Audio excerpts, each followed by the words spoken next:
guys back for another one. Y'all should know what it is by now. Welcome to the best place on the internet to get free real estate related game as well as free life game. I'm Gary the Great, Seattle's premier lender. Boom! I got the intro down. Let's go. I'm DMD the GOAT, Seattle's #1 real estate professional, Greater Seattle area. We're tapped in. And you know, Greater Seattle encapsulates all of the cities surrounding Seattle. So we talking about Bellevue, we talking about Kirk, we talking about Ray, we talking about Kid, we talking about all of them. Medina. We embody all of them. But that's one of those cities I only be seeing from the water view, the water side. That's why we bought the boat. Exactly. That's why we bought the boat. So, you know, me and DMD the GOAT, we do a lot of communication. You know what I'm saying? We do a lot of communication on a weekly basis. Wait, we getting our timer right. Boom. Right. We holding ourselves accountable for timeline today. But DMD and myself, we talk a lot on a weekly basis. We talk about all different types of things. You know, whether it's business, personal life, strategy, business strategy, how to flip a bag, how to grow the money, whatever it may be, partnerships. And I posed a question to him this week, and we're gonna go ahead and tackle this on the episode. Let's do it. It's a good question too. A lot of people are curious about this. So, would you rather? And let's make this clear. There's been a lot of conversation around just assets and money and all different types of ways to make money on the internet. It's a very common, popular topic on the internet nowadays. So DMD, would you rather have $100K in assets that appreciate, or would you rather have $100K in liquid cash? That's easy. That's easy. I mean, you gotta have an assets. Keep your money in the banks. #1. I thought you was coming with the liquid. I'm not going front. Hey, the #1 pause. And you're right, because we did had mentioned this earlier, and I said it was liquid. Mm-hmm. I was like, liquid. Okay, let's go. But that's the beautiful thing about evolution, right? You learn things every day. This is true. Now, pause. If you got $1 million in the bank, $100,000, that's you probably want that liquid anyway. True. This is true. But there's those percentage breakdowns that I was kind of talking about, that I learned about, and there's like general life principles that like Americans should live by, or people who live in America should live by. I think that were like designed as a way to remain recession proof. And like one of those is like a general rule of thumb or universal principle, right? Is you should have at least 6 months reserves of your mortgage. Yeah, and then you can actually go out. You can go buy a boat. You can go buy a luxury piece, whatever it is. You can go do because you have those reserves, right? But you have that security. Mm-hmm. So with the finance stuff, it's more of like your age. It's dictated by your age, and then your personal preference. So like for somebody like us, or people like us, like we're probably, if we had $100K cash, we want to keep like $20,000 liquid. Okay, 60% of that, so 60 grand would be invested in securities, stocks that have some risk, right? Stocks that you believe in, so on and so forth. And then you want to have the slow boat. They call it the slow boat to China portfolio, which is about 20%.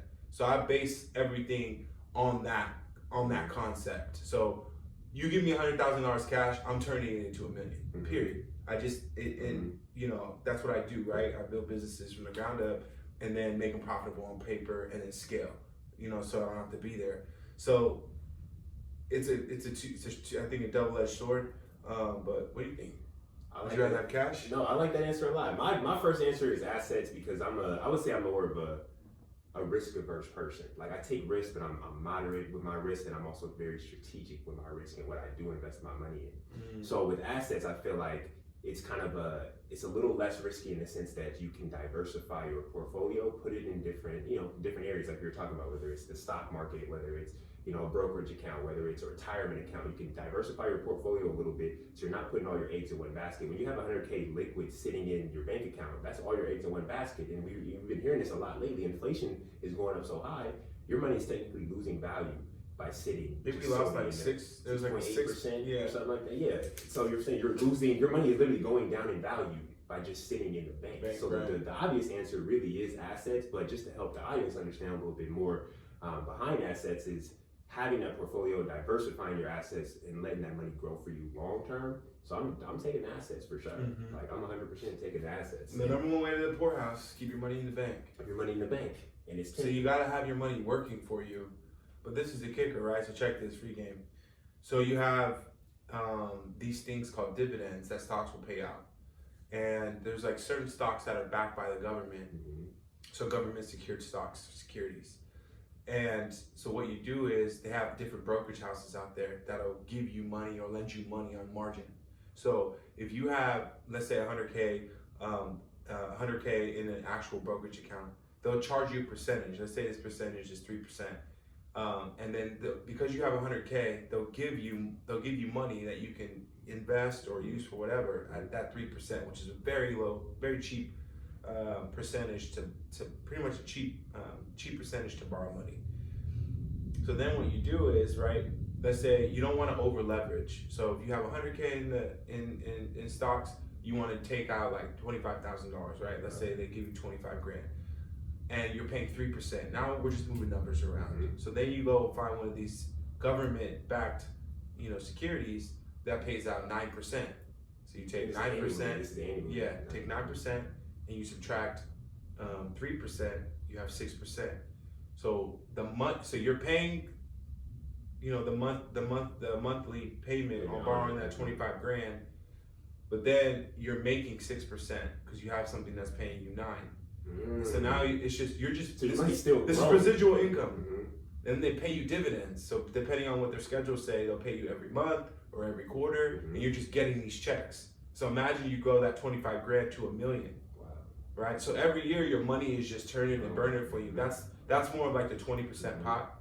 And you can leverage more, but the brokerage house, if the stock drops so much, like 50%, which if the stocks drop that much, or even more, like pretty much democracy is over, right? So that's kind of the natural threshold there. But if your stock value drops too much, the brokerage house will call you and say, hey, we need to sell your position in order to make our 25 grand back. Exactly. Follow me? So I feel like that's a really smart way.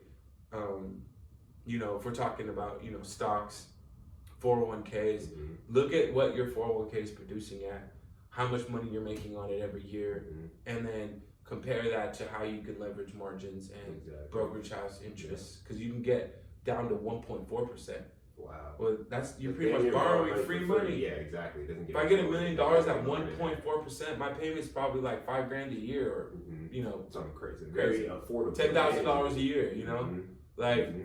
That's 401k nuts. too. A little small secret on 401k, since you have brought that up, is whatever your company will match, take advantage of that.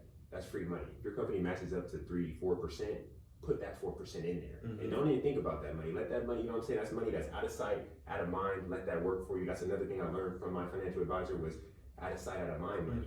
This is my money you see in the bank account every day, so you're less apt to spending it. You're less apt to feeling anxious about it or thinking about something to spend it on. Out of sight, out of mind, put that money in different areas. And for a beginner, what would you say, what's the first step that some people need to take? Because we're to the point where we've been in this market. I've had a financial advisor since 22. I'm in my later 20s now, so I made some of those moves. I have a person I can call. I meet new people that are well versed in finances that can teach me some things. I can call you and ask you some questions about how to manage this money. Like when I got my first big commission check, I called this dude and was so hurt because they took X amount of dollars out of my paycheck, and I wasn't used to seeing that. I was like, yeah, I think they only sent me half. Turns out it was just the taxes. So just having some people in my corner I can call. But what would you say for the average person who's listening to this and this is stuff I want to get into? What's one of the first steps that somebody needs to take to start to gain this financial literacy and understanding, assets and stocks? And that stuff takes some time, takes some experience. Yeah, I would say instead of playing video games, what the fuck could? Excuse me. Let them know, D. Let them know. You really? Instead of playing video games, put that damn controller down and start brainwashing yourself with stock talk. Stock talk. Brainwashing yourself. Yeah, because, or if you're playing video games, no judgment, have that stuff playing in the background, instead of rap music. Because the thing about America, bro, is everything moves on the dollar. Doesn't matter what color you are, it doesn't matter this, that, third. If you have money, and you have a good vision, frankly, you're gonna go very far. And we're not gonna talk about the roadblocks in between there, but I would just say you just start a TD Ameritrade account. If you're talking crypto or NFTs, NFTs are gonna go OpenSea.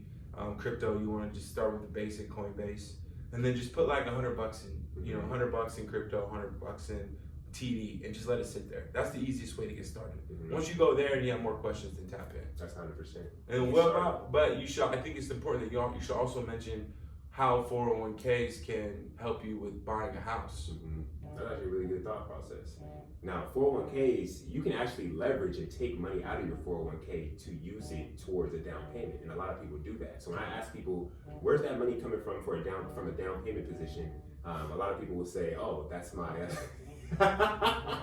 His phone is ringing. I hear it too. Yeah. So we're down to 20 seconds anyway. So ultimately, you got to read the, you got to understand what your 401k terms are too, because every 401k system is a little bit different. So you got to understand what your program entails and what that means. And if they have something to pull money out for a home, you got to read that and understand what the implications are behind that. But oftentimes, it's very, it's more friendly toward the borrower. It is. Because you're pulling out early, but you're using it for a good case. Here's our timer, literally on the dot. It's a little obnoxious. So we're trying to hold ourselves to that 10-minute timer to give y'all this information as quickly as possible. We know it's valuable. We know there you guys have it. Another Free Game Fridays episode. Hope y'all enjoyed that. And we're going to see y'all next week. Yeah, I'll see you guys next week. We'll see you next week.